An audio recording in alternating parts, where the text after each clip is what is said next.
So, hello everyone, and welcome back to another live stream. I'm going to be doing another stream today. I'm just going to be talking some wrestling. That's really all I'm going to be doing right now, is just talking some wrestling. That's all this is going to be. I'm just going to be talking wrestling. I'm just going to be giving you guys my quick thoughts on Payback. And I'll also give my thoughts on AEW All Out. Sure, I didn't really watch much of it, but I'll probably give my thoughts on everything. Just so that I can at least have something to talk about tonight. So, this is just going to be a Payback, sort of a Payback review, and a bit of a review of All Out, even though I didn't really watch much of it at all. I'm just going to give my thoughts on everything. Just my thoughts and all that other stuff. So Payback was an interesting show. It was held in Pittsburgh, Pennsylvania. So the show began with Trish Stratus and Becky Lynch inside the steel cage. In my opinion, this was possibly one of the only good matches on the card. It went exactly 20 minutes, which I think is pretty damn impressive. It ran for only exactly 20 minutes, and it was, a decent, alright little match. I will give Trish her props. I'll give Trish her props. Like, I'm not the biggest fan of her. I'm not the biggest fan of her since returning. And the main reason I'm not the biggest fan of her is not because I don't like her or anything. It's because I worry about her legacy. Because as a legend and Hall of Famer, you gotta know when it's time to step away. And I still feel that Trish is only coming back just to try and stay relevant in today's world of wrestling, but I also feel that she just needs to retire when she needs to, because this was a good match to retire on, but it sounds like she's going to continue wrestling afterwards. So, I don't know. I don't know, but it is just what it is with me, and I'm trying to be as respectful as possible in a respectful way. I just worry about her legacy.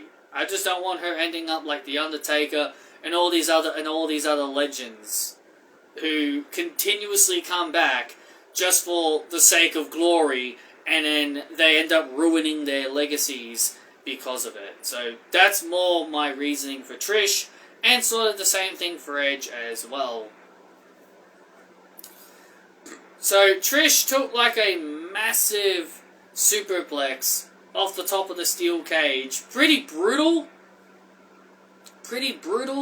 but all I'll say is props to her for her at her age, about 47 years old. For someone at the age of 47, to see her do that was pretty wild. Zoe Stark eventually interfered because of course she had to.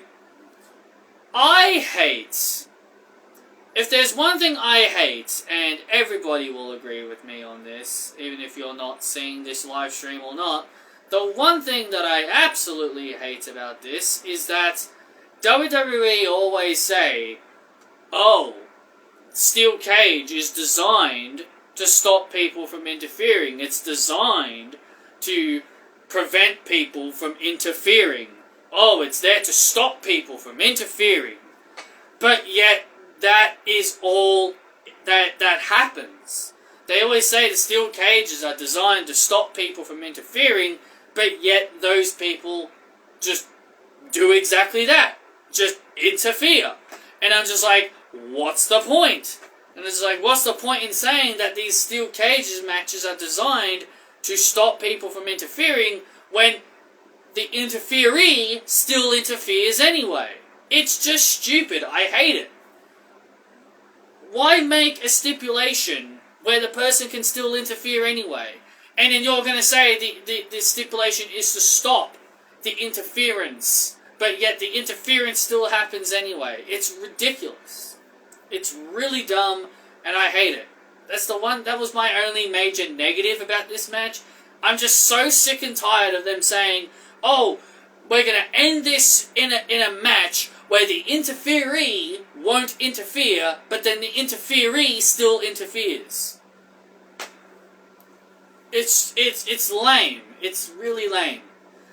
Then Becky all of a sudden turns into a Super Saiyan. She pretty much destroys Zoe Stark. Trish is about to escape, and then Becky Lynch all of a sudden just reawakens, does a manhandle slam on Zoe Stark, then stops Trish from climbing out, and then does a super manhandle slam off the top rope. Again, for someone at the age of 47 to take that is pretty ballsy. And that's the 3. Becky Lynch defeats Trish Stratus and ends her feud with Trish. Thank goodness. Thank goodness the whole feud is done and dusted. I'm glad the feud's over, and yeah, that's the one thing I can say. I am glad the feud is finally over and done with, and it seems like Trish Stratus will be sticking around as she will be now feuding with Zoe Stark. I find this funny because this is something I kind of saw coming. And I see a lot of people saying that they did not expect this. I mean, come on. Really? Did you really think that WWE was going to keep Zoe Stark and Trish Stratus together after the feud? What did you think was going to happen? That they were going to stay together? Like, oh, Zoe could have learned more from Trish if they stayed together? There were legitimately people out there that were expecting them to remain together. Like, what else could they have done together? What else could they have done together? Zoe Stark was mainly in this feud to protect Trish from Becky Lynch. That was the whole purpose of her being there. And her purpose is no longer needed. Her purpose is no longer needed, and so Zoe Stark turns on Trish. She no longer needs Trish, so now she turns her back on her. But now the ultimate question is, who ends up being the babyface in this whole thing? Are they gonna turn Trish Stratus into the babyface, or are they gonna make Zoe Stark the babyface? And if I'm being completely honest, I just make Trish Stratus the face, because I don't really want to cheer for Zoe Stark. I don't care for Zoe Stark. I may not like Trish, but at least Trish being the face makes more sense than Zoe Stark being the face. Because there's really nobody else. There's really nobody else, really. You could really have, there's just really nobody else you could really have as heels, because you've got quite a lot of faces already. So, I don't know. But either way, this was just something I fully expected was going to happen. And, yeah, that's really all I can say. John Cena comes out, the host of Payback. He comes out, he ends up flapping his gums for a while, and then The Miz comes out. Miz flaps his gums some more, and then LA Knight comes out. John Cena serves himself as the referee, because he can make the decisions, because he's the host. He can do whatever he wants. Because he's the host, he can do whatever the hell he wants. He's now the official of this match. LA Knight versus The Miz, I have to really say, this was not a good match to follow through from Becky Lynch versus Trish Stratus. This match was boring. Boring. Absolutely boring. This match really came very close to putting me to sleep. I was so bored. It was just so damn boring.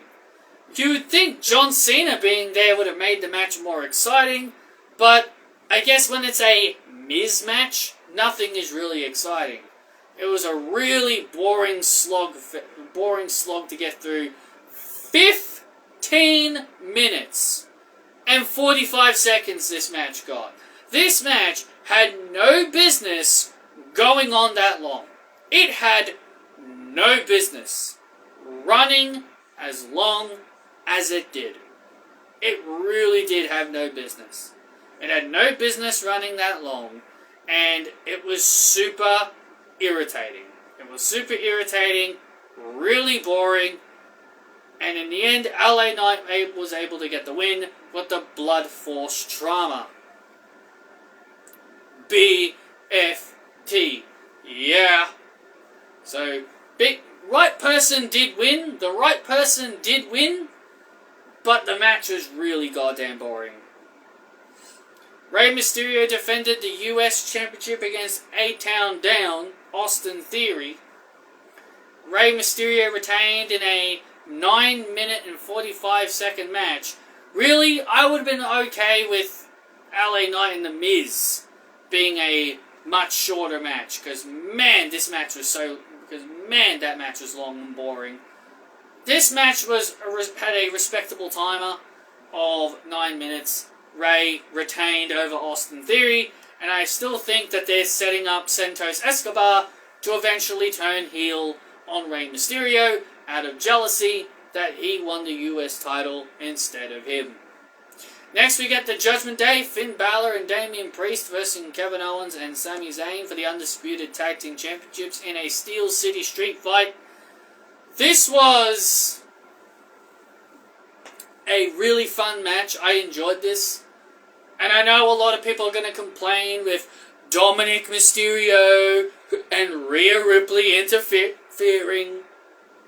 Hey, the Usos and Solo Sikoa constantly got involved in Roman's matches, even when they had no disqualification stipulations on them. If you're going to complain about the Judgment Day interfering in matches when there's no disqualification, keep that attitude when Roman Reigns did the exact same thing with the Usos. You have no idea about the Usos and Solo for 3 years were always interfering. Roman's last successful title defense without anyone's interference was against Matt Riddle. That's how long it's been since he actually successfully won a match on his own. So I had no problem with this. If the Usos can interfere, and if the Usos and Solo can constantly interfere in Roman Reigns' matches, so can the Judgment Day. Rhea speared Kevin through the barrier. JD McDonough got involved. Dominic ended up helping out. And Finn and Damian are the new Undisputed Tag Team Champions. And Finn Balor is a Grand Slam Champion. Congratulations to Finn Balor on becoming a Grand Slam Champion. He absolutely deserves it. And besides, he's been such a great heel, he deserves it. But people keep telling me Finn needs to be a face. This Judgment Day stuff is terrible. Oh, Finn Balor, he needs to be a face. Well, I think Finn Balor is having the time of his life as a heel, and he seems to be having a lot of fun. And the only thing I find annoying about this whole thing is that they were teasing a breakup within the Judgment Day, and now here they all are now with gold around their waists. I find it, I don't know, what is WWE's obsession with having factions with championships? Don't get me wrong, I'm happy for Finn. I'm happy for Finn that he's finally won a title. He's finally won a title again. But, seriously, Evolution had every title. Even Legacy, Randy was WWE Champion, Cody Rhodes and Ted were Tag Champions. Evolution with Triple H as World Champion, Randy is the Intercontinental Champion, Batista and Ric Flair as World Tag Team Champion, The Shield, Roman and Seth as Tag Champs, Jon Moxley as US Champ. WWE seems to always have factions. Just win every single title. Well, not every single one, but they just have all the gold. They just love giving factions and giving all these factions all the gold. If you wanted to make Judgment Day feel that way, a real dominant faction by having all the gold, why did you bother go through this whole mess with teasing a breakup, teasing issues between Finn and Damien. You could have had Finn be world champion. You could have had Finn as world heavyweight champion, but instead, you don't do that. Instead, you don't do that, you have him win the tag team titles. But instead, they wanted to tease a breakup, tease problems within the Judgment Day. That's what they wanted to do. They wanted to tease problems within the Judgment Day, but no. We're going to tease issues between the Judgment Day, but now they're going to have all the gold, and now there's not going to be any issues. Finn and Damien are now going to hug it out and be good friends, because they are tag team champions. If you're going to split up the Judgment Day, split them up. If you're not going to split them up, then don't split them up. It's just, that's my only complaint about this whole thing, is that, and also, here's the funny thing, a part of me knew that Finn and Damien were going to win after when Rhea Ripley gave them a dressing down, where she told the two of them if they don't get their acts together, and if they don't walk away with the tag team titles at Payback, she's going to make serious changes to the Judgment Day. So at that particular moment, it made me say, oh yeah, I can see Finn and Damien winning the tag team titles now. It just makes it, like, they just made it very, very obvious that Finn and Damien were going to walk away with the tag team titles at Payback, despite the match being pretty good. Rhea Ripley versus Raquel Rodriguez. This match went for 17 minutes.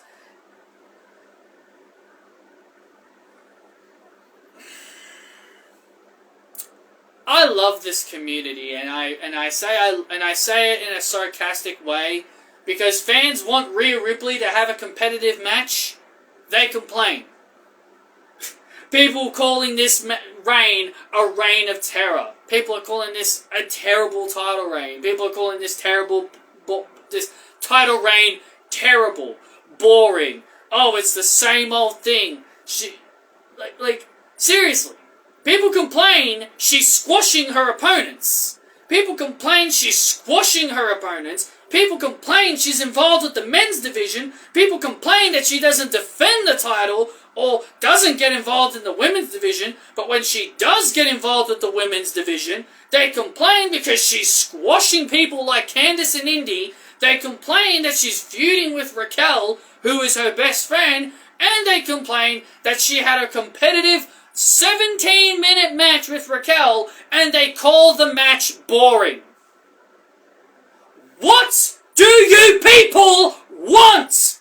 Seriously, what do you people want from Rhea Ripley and this championship reign?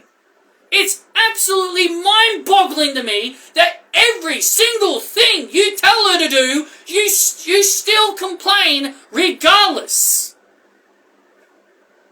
Is she supposed to be a dominant champion? Then let her squash her opponents. Because being a dominant champion is that's how you do it. Oh, but make her like Roman Reigns. Why make her like Roman Reigns? Roman Reigns has the Usos constantly helping him in his title matches. Dominic Mysterio helped her. People didn't like that. People didn't like Damian Priest helping her. Dominic Mysterio helping her. It's so mind-boggling to me how fans keep saying they want this in Rhea's title reign, but when Rhea Ripley does those exact thing, people still have a problem with it.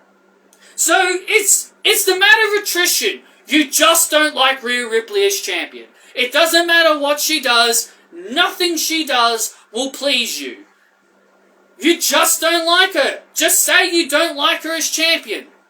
It's mind-boggling to me how I see people complaining she squashes her opponents like Natalya, Indy, and Candice. At least her match with Indy was slightly competitive, and it was slightly competitive. It's just ridiculous. It's just ridiculous how this is just the community in a nutshell. This is the community in a nutshell. All they do is complain. And this is why I hate the IWC. And I find it funny, and the reason why I find this funny is because I listened to one guy's review of the show, and the one thing he said, which I actually agree with, is that he called Rhea Ripley a great champion. He said, Rhea Ripley's a great champion. There's no one on the roster that can beat her. And her title reign, her title reign's great. And everything about she's been doing is great. And he even praises the fact that she works with men. I find it funny that this one reviewer has been praising everything Rhea has been doing, while the internet community, the little marks, the little kids on social media who they think they know better, are doing the exact opposite. I find it funny. I find it really funny that that this one guy I listened to in a review said that Rhea Ripley's a great champion and everything they've been doing with her is perfect, but the internet are saying the complete opposite. I find it super funny. Because it just shows you that one guy is smarter than the entire fan base on X. Imagine complaining that someone is being a dominant champion. Oh, but Roman Reigns can dominate for 3 freaking years and no one will say a goddamn thing. Everyone will call him the greatest champion in the modern era. People will call him the greatest champion in the modern era, but Rhea Ripley being a dominant champion? Oh no, it's a reign of terror. It's boring. All she does is squash her opponents. Seriously. Roman has about 1 billion interferences and ref bumps in his matches. Oh, but Roman is great. He's a great champion. He shouldn't lose the title. He should break Bruno Sammartino's record. He should break Bruno Sammartino's record. He's a great champion. He's great. Roman should stay champion. Acknowledge the tribal chief. Hypocrites. Fickle hypocrites.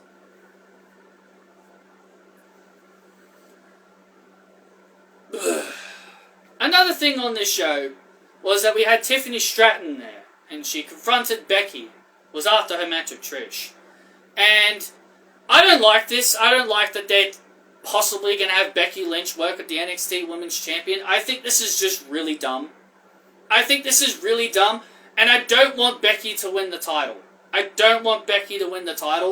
And I like the fact that she's the only horsewoman to, A, not be a Grand Slam champion, and I also like that she's the only horsewoman to not win the NXT Women's Championship, because that's what makes it special.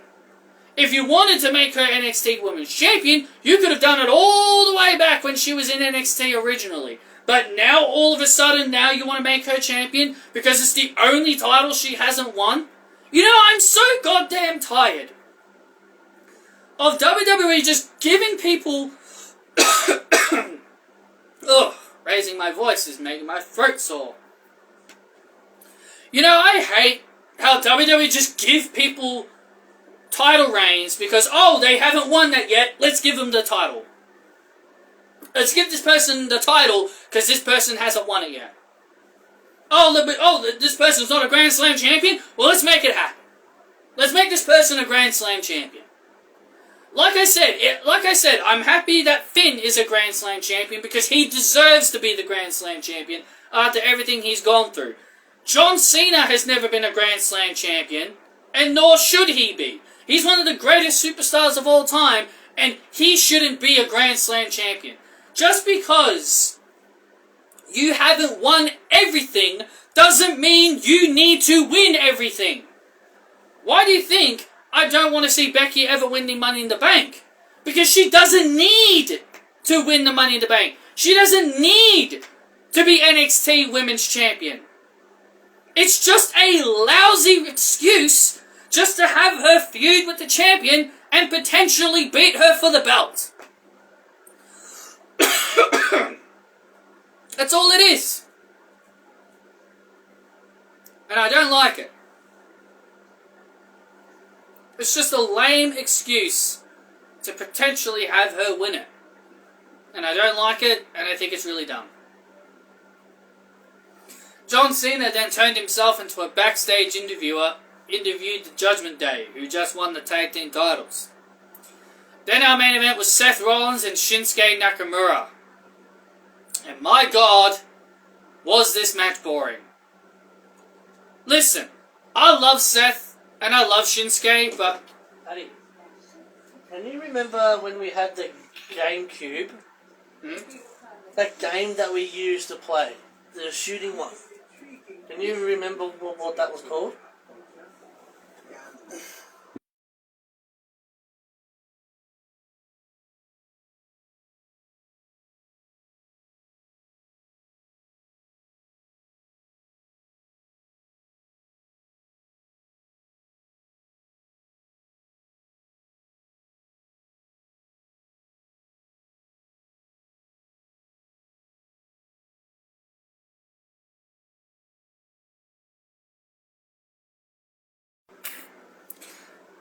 Sorry about that.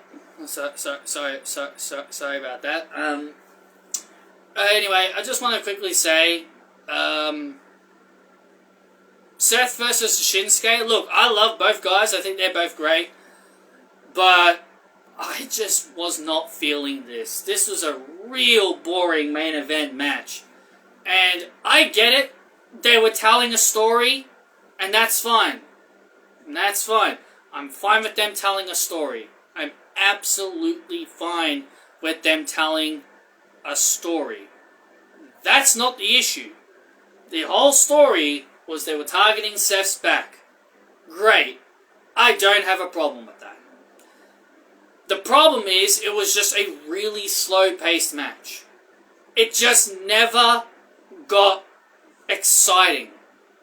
One of my main criticisms about this show is that the crowd was so dead silent through some of the matches. The crowd were hot for Becky versus Trish. The crowd got silent and bored during the LA Knight Miz match. The crowd were bored during the Ray Theory match. The crowd kind of came back alive for the Judgment Day Sami KO match. The crowd were okay for the Rhea Raquel match, but the crowd were just dead when it came to this match. And that's the problem. When you have a great match, like Becky versus Trish, and you get the crowd excited, you gotta keep that momentum. But that was my main issue with this pay-per-view, is that it just got boring and boring and boring and boring, and the crowd just lost interest. The crowd did not care about this main event. They were trying to rally Seth on with the song. But all I'm saying is that I just didn't care. Taylor...